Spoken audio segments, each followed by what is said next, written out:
ಆತ್ಮೀಯ H60 news ಅರ್ಥಾತ್ ಸೀತಾರಾಮ್ ನ್ಯೂಸದ ವೀಕ್ಷಕರೇ, ನಾನು ನಿಮ್ಮವ ಎಂ ಆಯುಧ ಮಲ್ಲಪ್ಪ ಜೊತೆ ಅವರು. ತಾವು ಈಗ ಸುದ್ದಿಗಳ ಲೋಕಕ್ಕೆ ಎಂಟ್ರಿ ಹೊಡಿತಾ ಇದ್ದೀರಿ. ಈ ಸುದ್ದಿಗಳನ್ನು ಪ್ರತಿಯೊಂದು ನೋಡೋ ಜೊತೆಗೆ ನಿಮ್ಮ ಅಭಿಪ್ರಾಯಗಳನ್ನು ಹಂಚ್ತಾ ಇರಿ. ಯಾಕಂದರೆ ಈ ಸುದ್ದಿಗಳು ನಿಮಗಾಗಿ, ನಿಮ್ಮ ಬದುಕಿಗಾಗಿ, ನಿಮ್ಮ ವೈಚಾರಿಕೆಗಾಗಿ, ನಿಮ್ಮ ತಿಳುವಳಿಕೆಗಾಗಿಯೂ ನಿಮಗೂ ಗೊತ್ತು. ಜೊತೆಗೆ ನಮಗೂ ನಿಮ್ಮೊಂದಿಗೆ ಇದೊಂದು ಮಾತಾಡುವಂಥ ಜೊತೆಗೆ ಸುದ್ದಿಗಳನ್ನು ಬಿಡುವಂಥ ಕೆಲಸ. ಈ ಕೆಲಸದಲ್ಲಿ ನಾವು ನಿಮ್ಮೊಂದಿಗಿದ್ದೀವಿ ಅಂತ ಹೇಳ್ತಾ ನೋಡ್ತಾ ಇರಿ ಈ ಸುದ್ದಿಗಳನ್ನು.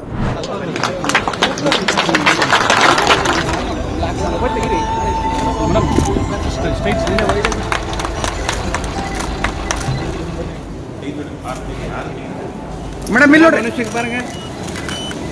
ಇಲ್ಲಿ ನೋಡ್ರಿ ಮೇಡಮ್.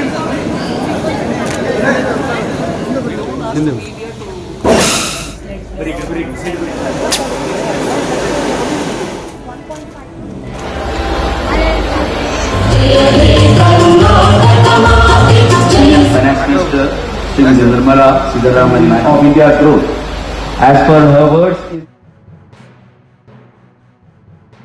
माइक्रो प्रोसेसिंग यूनिट का स्कीम लागू होते हैं. इसके द्वारा सरकार, केंद्र सरकार फाइनेंशियल हेल्प करती है, टेक्निकल हेल्प भी देते हैं, जैसे अच्छा प्रोड्यूस बनाने का तकनीक क्या है वो सब भी बोलते हैं और ले आते हैं. एंड ऊपर से बिजनेस का सपोर्ट भी, पैकेजिंग कैसे करना, ब्रांडिंग कैसे करना, ब्रांडिंग करने के बाद मार्केट के साथ कैसे जोड़ना, ये सब ये पीएम का एफएमई स्कीम के द्वारा मिलता है. फिर अगर छोटे छोटे उद्योग हैं उसको अपग्रेड करने का भी पीएम एफएमई स्कीम से आपको मदद मिलता है. इसके पीछे आइडिया क्या है? रूरल एंटरप्रेन्योरशिप, मतलब खेती में काम करने वाले किसान एंटरप्रेन्योर भी, उद्योगकर्ता भी हो सकता है अन्नदाता होने के बावजूद भी. सो लोकली जो क्रॉप मिलता है, टमाटर हो, मिलेट्स हो, श्री अन्न हो या मूंगफली हो, इन सबको पैकेज करके या स्नैक क्या बोलते हैं, नमकीन वगैरह तैयार करके उसको मार्केट को लेके जाने के लिए केंद्र सरकार के द्वारा सेंटर से स्टेट को 3,700 करोड़ से ऊपर 2020 से लेकर आज तक पैसा मिला है स्टेट्स का इस एफएमई प्रोग्राम के लिए. ऐसे बहुत सारे लोन्स भी किसानों को इस स्कीम के द्वारा दिया गया है. उसमें 11,000 करोड़ सैंक्शन हो चुका है किसानों के लिए. इससे 1 लाख से बड़े किसान एंटरप्रेन्योर भी बनाया है. उससे हम सबको भी फायदा मिलता है. कोप्पल में भी किसान एंटरप्रेन्योर बनने के लिए ये स्कीम अच्छा उपयोग में आएगा.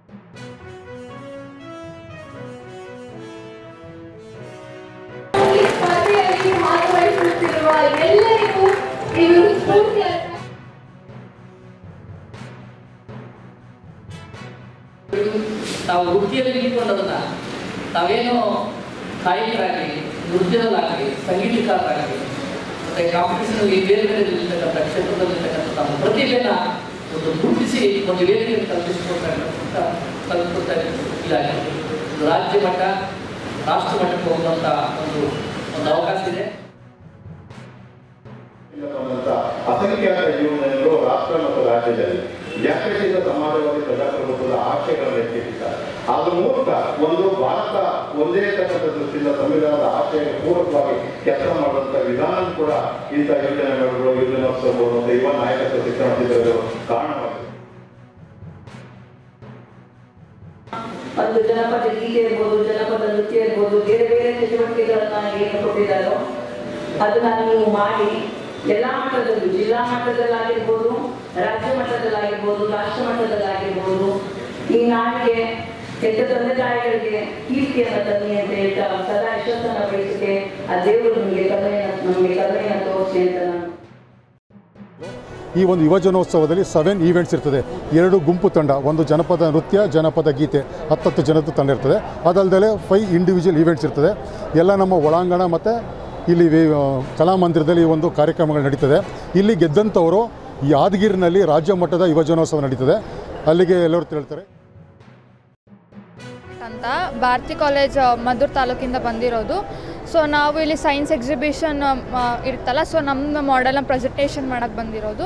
ಸೊ ಇಂದ ನಮಗೆ ಲೈಕ್ ನಮಗಂದರೆ ಒಳ್ಳೆ ಆಪರ್ಚುನಿಟಿ, ನಮ್ಮ ಡ್ರೀಮ್ಸ್ನ ಚೇಸ್ ಮಾಡ್ಕೊಳ್ಳೋದಕ್ಕಾಗಿರಲಿ ಒಂದು ಸ್ಟೇಜ್ ಸಿಕ್ಕಿದೆ.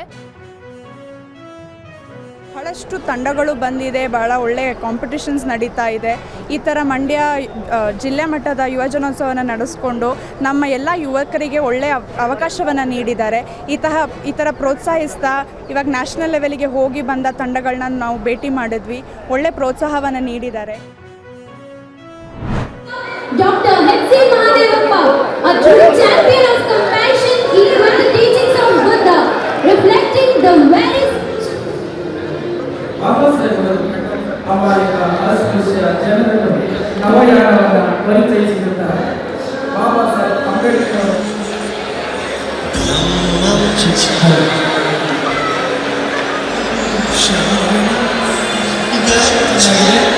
ಈಗ ಕಾರ್ಯಕ್ರಮಕ್ಕೆ ಬಂದಂತಹ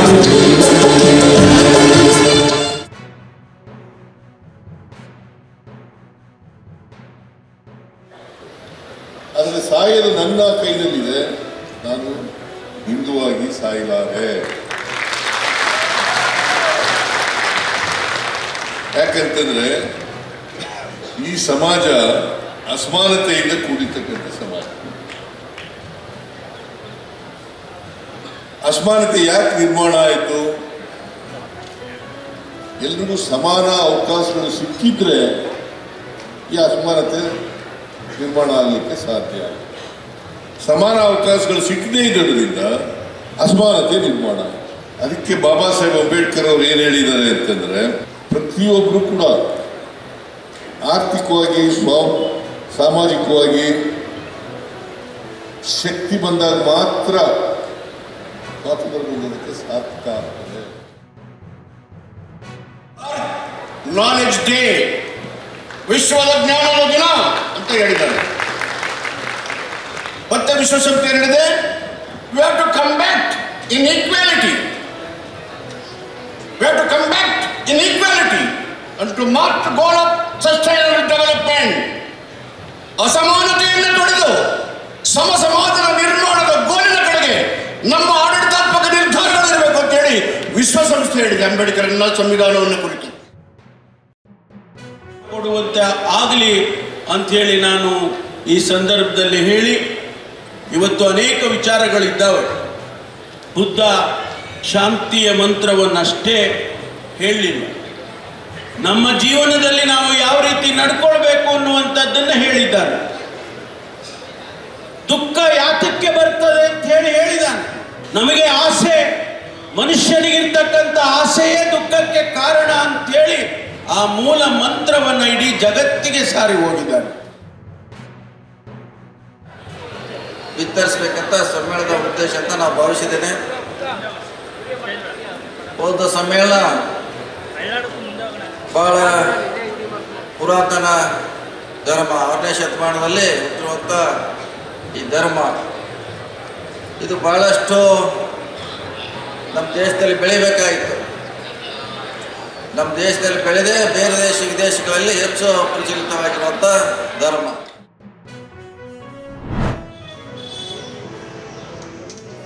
ಬನ್ನಿ Careful.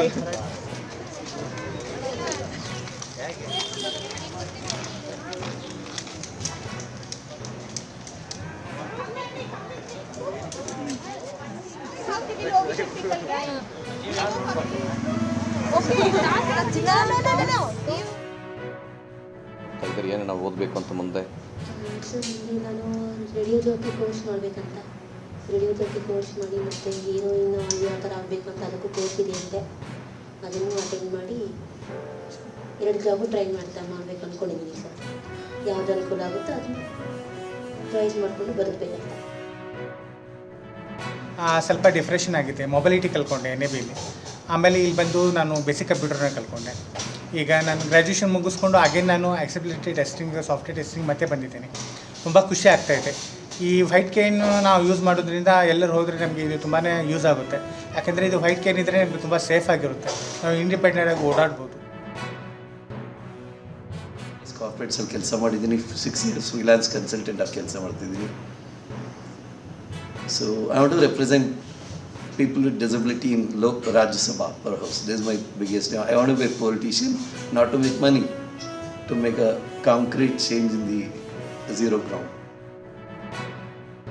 This is the freedom for all the visually impaired people. They can walk themselves with the help of the cane. Jotege, they will get a kind of a confidence and freedom to walk. So I feel that is a very great day where the visually impaired will get their independence and dignity. ಆತ್ಮೀಯರೇ, ಎಲ್ಲ ಸುದ್ದಿಗಳನ್ನು ನೋಡಿದ್ರಲ್ಲ, ಏನು ಅನಿಸ್ತು ನಿಮಗೆ? ಇದರಲ್ಲೇ ನಿಮ್ಗೆ like ಆಗಿರ್ಬೋದು, ಡಿಸ್ಲೈಕು ಆಗಿರ್ಬೋದು, ಕಾಮೆಂಟ್ ಬೇಡಪ್ಪ ಅಂತೂ ಅನಿಸಿರ್ಬೋದು, ಕಾಮೆಂಟ್ ಮಾಡಬೇಕಪ್ಪ ಅನಿಸಿರ್ಬೋದು, ಶೇರ್ ಮಾಡಬಾರ್ದಪ್ಪ ಅನಿಸಿರ್ಬೋದು, ಅದು ಮಾಡಬೇಕು ಅನಿಸಿರ್ಬೋದು. ಏನಾದರೂ ಆಗಲಿ ಶೇರ್ ಮಾಡ್ತಾಯಿರ್ರಿ, ಈ ನ್ಯೂಸ್ಗಳನ್ನ ಹಂಚ್ತಾ ಇರಿ, ಜೊತೆಗೆ ಇದಕ್ಕೆ ಸಬ್ಸ್ಕ್ರೈಬ್ ಆಗ್ತಾಯಿರಿ ಅಂತ ಹೇಳ್ತಾ H16 ನ್ಯೂಸ್ ಅರ್ಥಾತ್ ಹೇ ಸೀತಾರಾಮ್, ಇದು ಸತ್ಯದ ಕೈಗೆ ನಡಿ. ವಂದನೆಗಳು.